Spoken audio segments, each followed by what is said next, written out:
The Great Hall of the Imperial Command Center buzzed with unusual activity. Massive screens covered the circular walls, showing countless stars and systems under the Empire's control.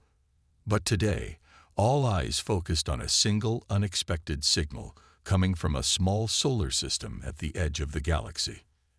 Admiral Marcus stood before the Imperial Council, his gray uniform perfectly pressed as always. His eyes, tired from decades of service, studied the data floating in the holographic display. The signal was primitive, simple radio waves carrying what appeared to be entertainment broadcasts and military communications from a backwater planet called Earth. "Honorable Council," Marcus began, his voice echoing in the silent chamber. "Our border sensors picked up these transmissions 3 days ago. The species calls themselves humans. They have achieved spaceflight, but only within their solar system. Their technology is primitive by our standards." The council members exchanged looks of dismissal. The Empire had encountered thousands of developing species before. Most were easily conquered or assimilated into their vast territory of 300 star systems. "Show us their military capabilities," ordered the head counselor, an ancient being who had overseen countless expansion campaigns. Marcus waved his hand, and the holographic display changed to show Earth's orbital defenses. They have approximately 3,000 satellites, most for communication and observation. Their weapons are based on chemical explosives and basic projectiles. No energy weapons, no faster-than-light travel, and no shield technology. A younger council member laughed. "They're still using projectile weapons. They're barely out of their Stone Age." But Marcus felt uneasy. Something about the humans' development pattern troubled him. He brought up another display, showing Earth's technological progress over the last 100 years. "Council members, please observe this graph. Most species take thousands of years to progress from primitive flight to space exploration. These humans did it in less than 70 years. Their rate of advancement is unprecedented." The council chamber grew quiet as they studied the data. The line on the graph shot upward at an almost vertical angle, showing no signs of slowing down. Furthermore, Marcus continued, they appear to be highly adaptable. When faced with problems, they create multiple solutions instead of following a single path. Their military history shows unusual creativity in warfare. The head counselor raised a hand, stopping Marcus's presentation. "Admiral, you seem concerned about primitives who haven't even left their own solar system. Need I remind you that our empire has stood for 10,000 years? We have technology they can't even dream of." Marcus bowed his head respectfully, but persisted. "With your permission, I recommend we observe them longer before making contact. Their behavior patterns are irregular. They fight among themselves constantly, yet unite instantly against external threats. They intentionally expose themselves to danger just to learn from it. Many of their scientific discoveries came from what they call accidents." The council chamber filled with dismissive murmurs. The head counselor stood, his decision made. "Admiral Marcus, you are ordered to send a scout ship to their system. If they show any signs of becoming a threat, we will deal with them as we have dealt with all potential threats, swift and complete subjugation."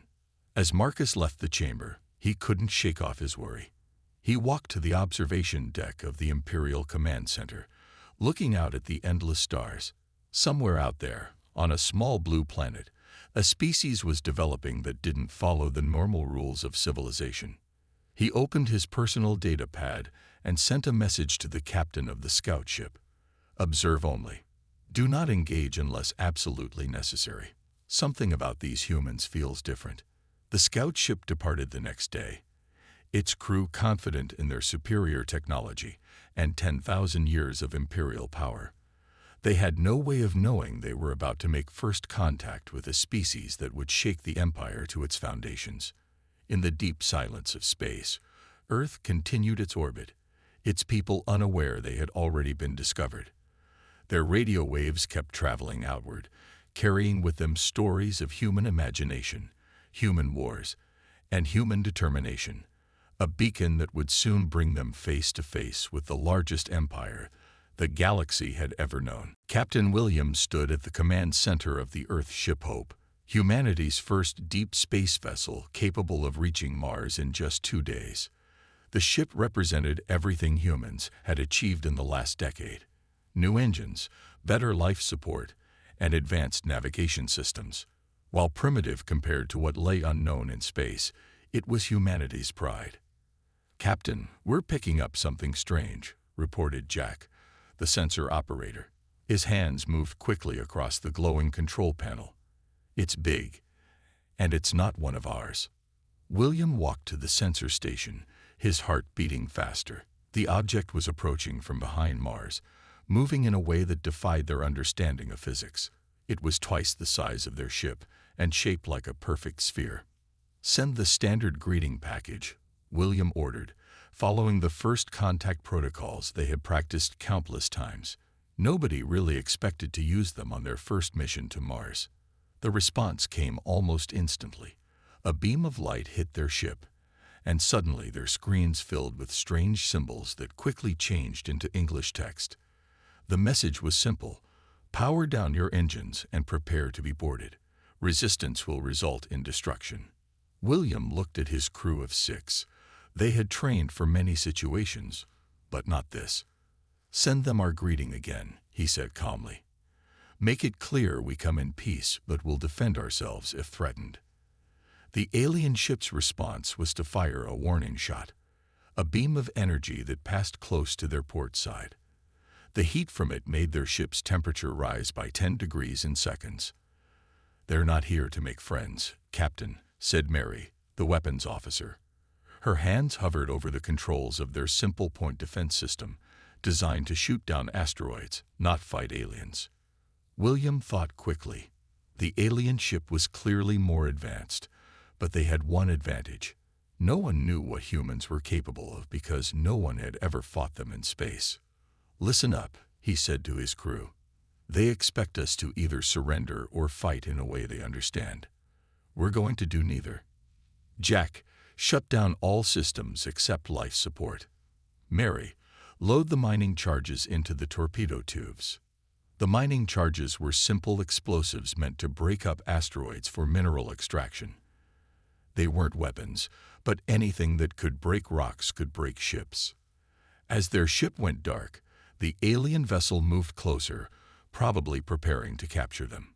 William waited until they were within range. "Now," he ordered, "fire the charges in a spread pattern and restart engines at full power." The mining charges shot out in all directions. The alien ship easily dodged them, just as William expected. But they weren't meant to hit. They were meant to explode. When Mary detonated the charges, they created a cloud of debris and electromagnetic energy that confused the alien ship's sensors. In that moment of blindness, William ordered an old trick from Earth's naval warfare: a full-speed ram aimed at the alien ship's side. A Hope's reinforced hull, designed to withstand asteroid impacts, crashed into the alien vessel's smooth surface. The impact was terrible, shaking both ships violently. But while the Hope was built like a tank, the alien ship's hull was designed for energy weapons, not physical impacts. "Their hull is breached," Jack shouted. "They're venting atmosphere." The alien ship retreated quickly, its perfect sphere now dented and leaking air. Before it disappeared, it sent one final message: "This will be reported to the Empire." In the following hours, as they limped back to Earth with their damaged ship, William recorded everything in his log. He knew this was just the beginning. Humanity had won its first space battle, but they had also made a powerful enemy. Back on the Imperial scout ship, the captain struggled to explain how a primitive human vessel had damaged their superior ship. His report to Admiral Marcus was brief. "Humans do not fight according to any known military doctrine. They turned mining tools into weapons and used tactics that no civilized species would consider.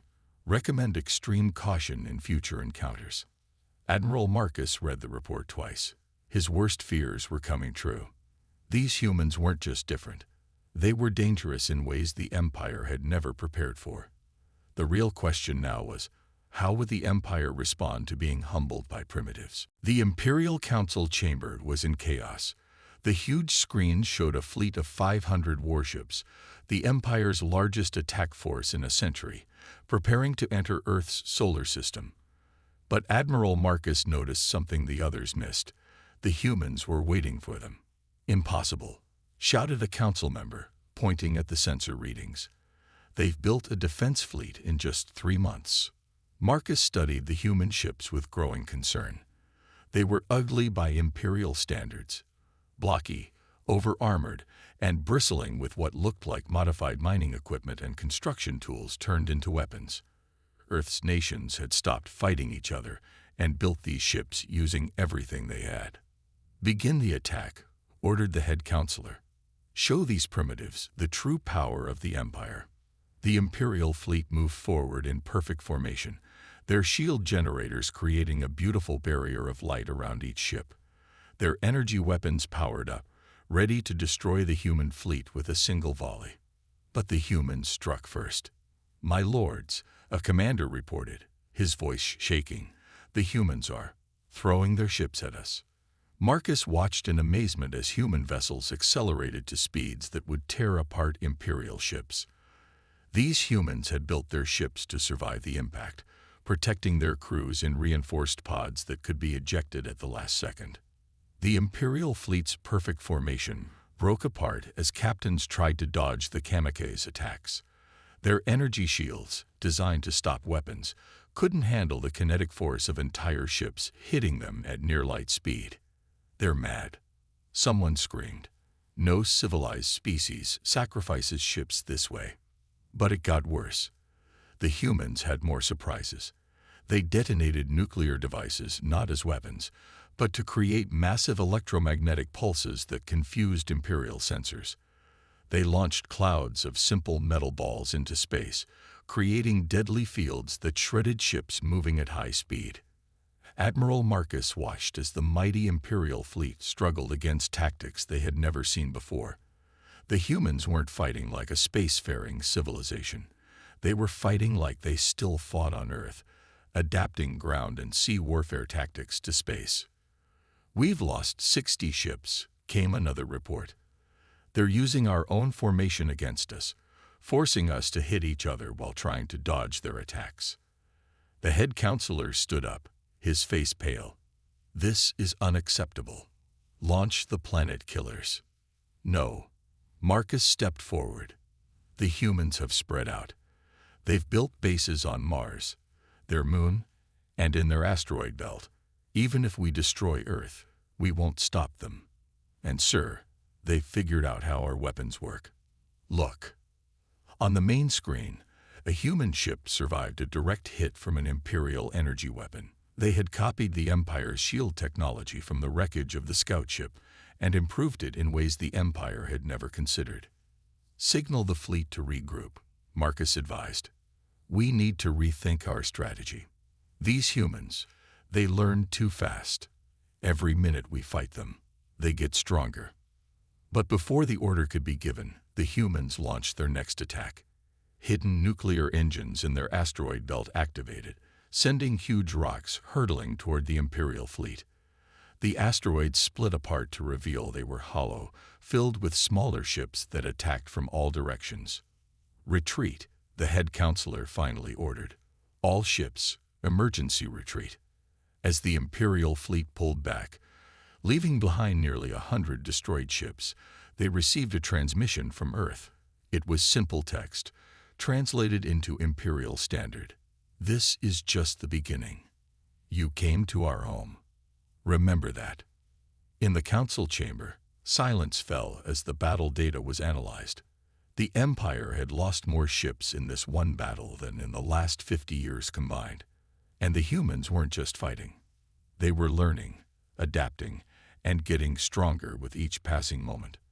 Admiral Marcus looked at the worried faces around him. "My lords," he said quietly, "we haven't started a war with primitives. We've awakened something that our empire has never faced before, a species that turns defeat into victory, that learns from every failure. and that refuses to submit even when faced with superior force. The Empire had won every war for 10,000 years, but now, for the first time, they faced an enemy that didn't play by their rules, and that made humans the most dangerous species they had ever encountered. Deep within a hidden research facility on Mars, Earth's best scientists worked day and night studying captured Imperial technology. What the Empire had built over thousands of years, humans were trying to understand in months. The pressure of war was pushing human innovation to its limits. "We've cracked it." Professor Ray stood in front of a test chamber, his eyes bright with excitement despite not sleeping for 3 days. "Their shield technology relies on energy dispersion, but we found a way to overload it using concentrated gravity waves." Captain William, now promoted to fleet commander after his successful first contact battle, watched through thick glass as the test began. A small replica of an Imperial shield flickered and then collapsed under the assault of the new human weapon. "How soon can we add this to our ships?" William asked, already thinking of battle strategies. "That's the beautiful part," Ray grinned. "We don't need new ships. We can modify our mining gravity tractors." The Empire never thought to use gravity as a weapon because they abandoned that technology centuries ago for their energy shields. Across the solar system, humans were making similar breakthroughs. They didn't try to copy Imperial technology exactly. Instead, they found ways to counter it or improve it. Old technology that the Empire considered obsolete was being weaponized in ways they never imagined. On Earth's moon, another team had discovered how to create artificial wormholes using stolen Imperial drive technology.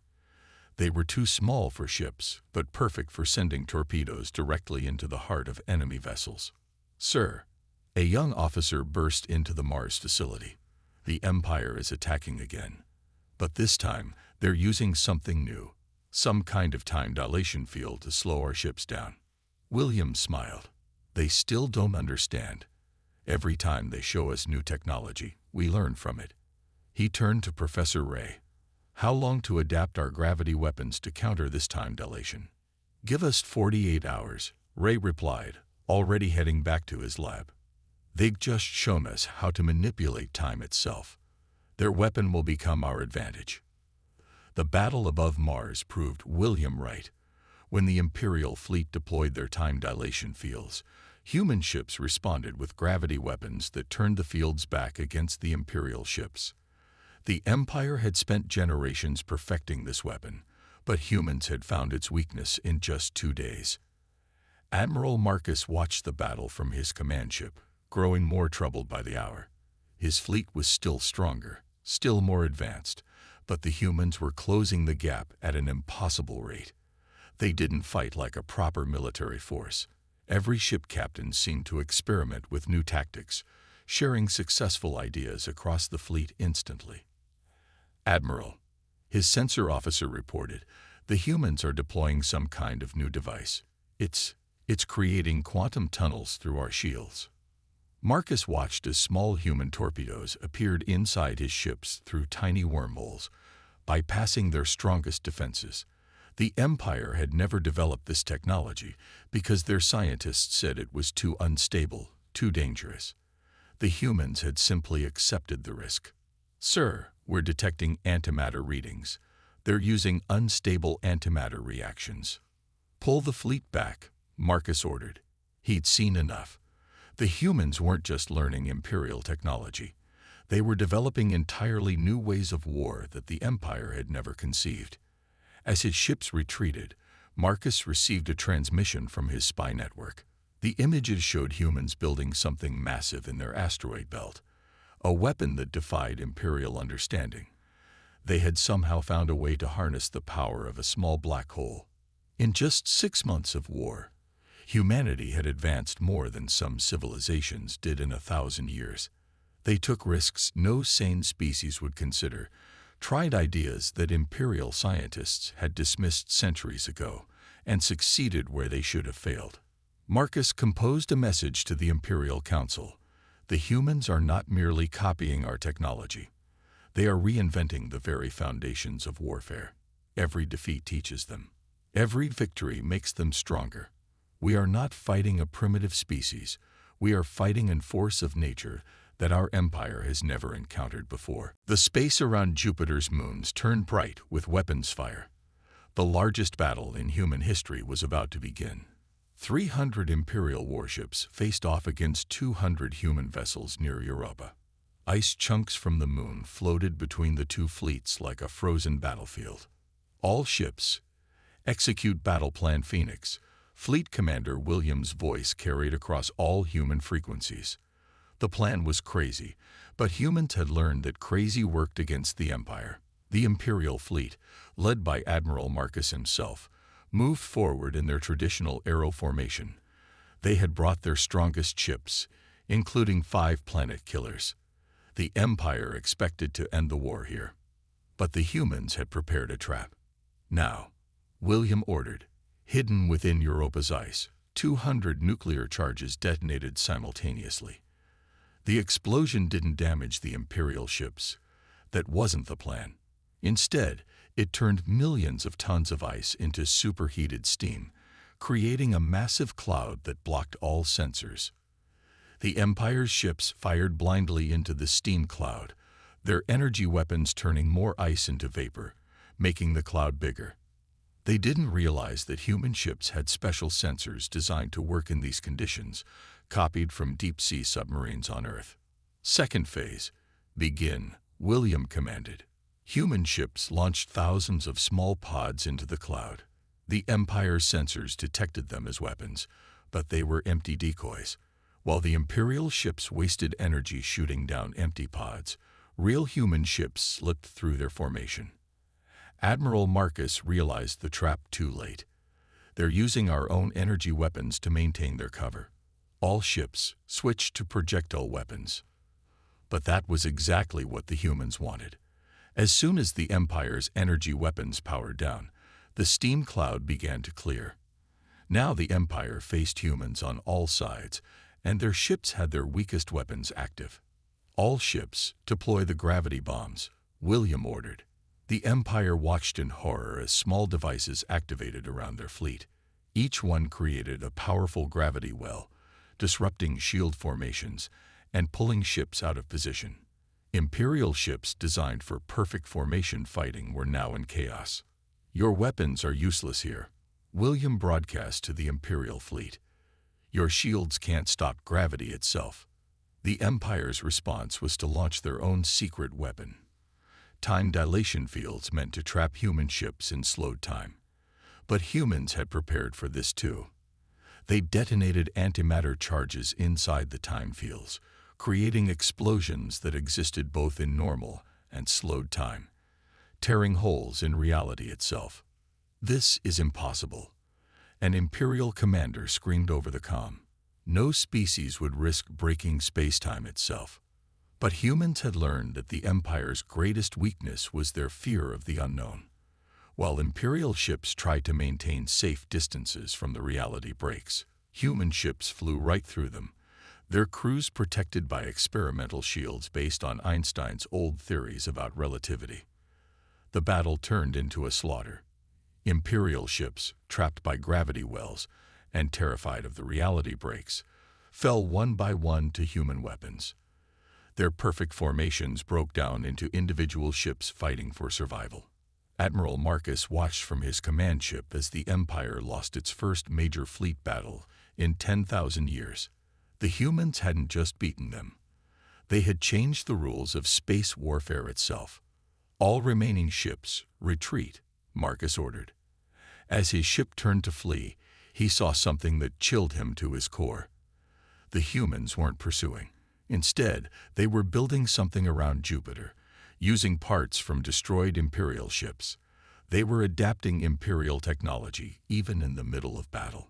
Send word to the Council, Marcus told his communications officer. Tell them we're not fighting a war anymore. We're fighting human nature itself, and it's winning. The Battle of Jupiter's moons became known as the day everything changed. The Empire had lost a third of its fleet, but more importantly, it had lost its aura of invincibility.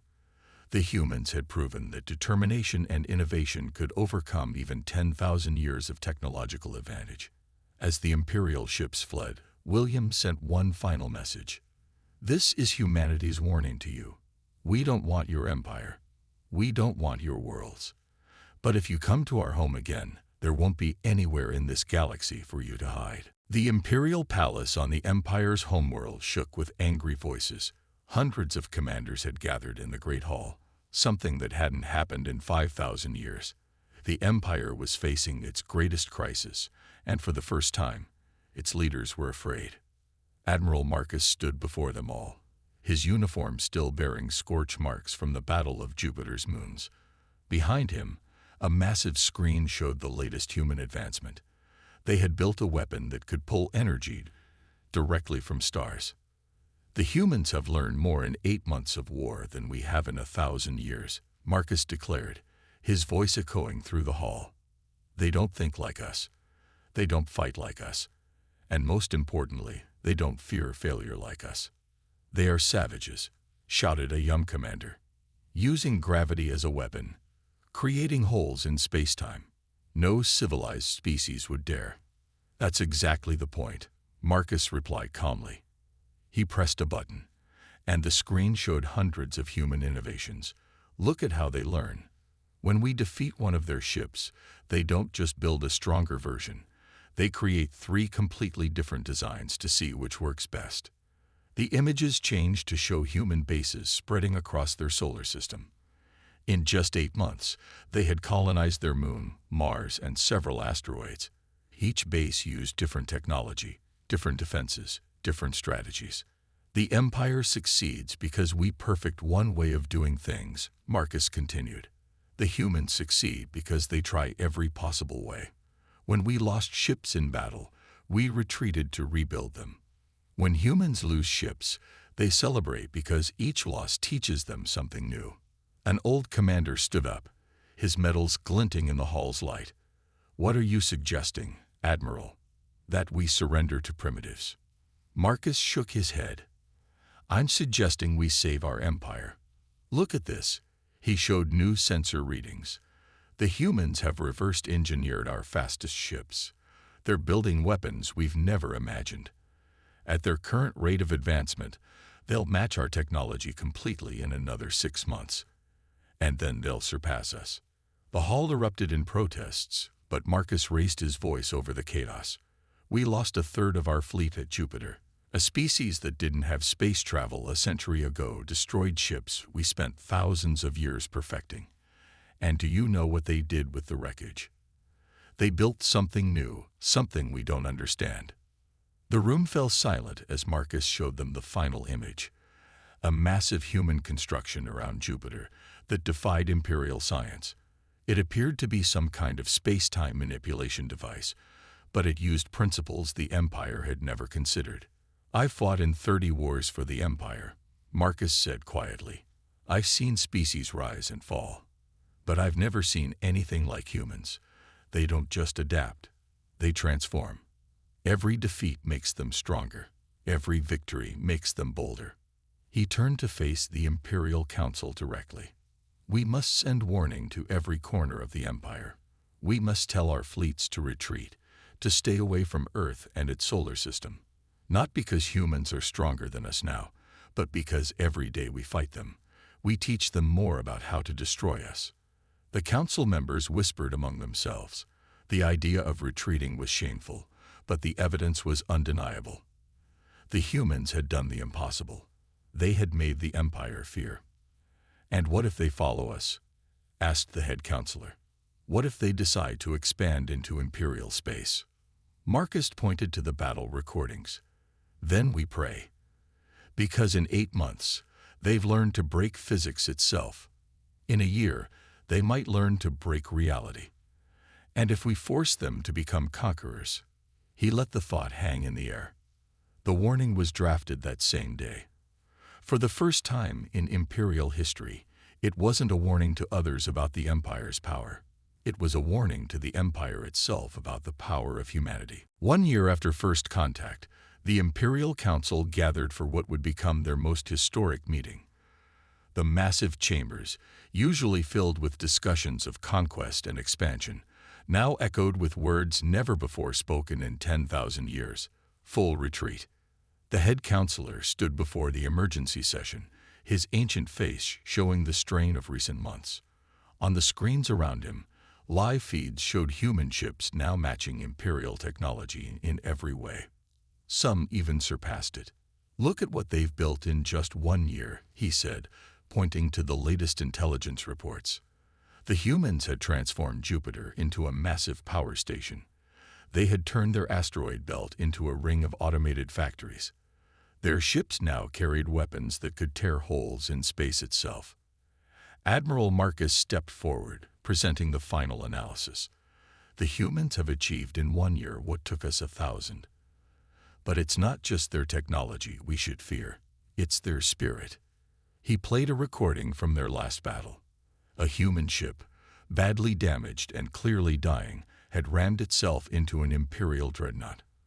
But before impact, they had broadcast a message that chilled every Imperial commander. "We'll see you in hell, and we'll probably take that over too." "They joke even while dying," Marcus explained. "They laugh in the face of destruction. When we destroy their ships, their crews smile because they know their deaths will teach their people something new. How do we fight an enemy that turns death itself into a weapon?" The council chamber fell silent as new reports flooded in. Human ships had been spotted near the Empire's outer colonies. They weren't attacking. They were studying, learning, adapting. Each scan taught them more about Imperial technology. "We must act now," the head counselor declared. "Begin the full retreat. All Imperial forces are to withdraw at least 50 light-years from Earth's solar system. No Imperial ship is to make contact with humans without direct council approval." As the retreat order went out, the Empire did something it had never done before. It placed warning buoys around human space, not to warn others away from Imperial territory, but to warn them about humans. The message was simple, broadcast in every known language.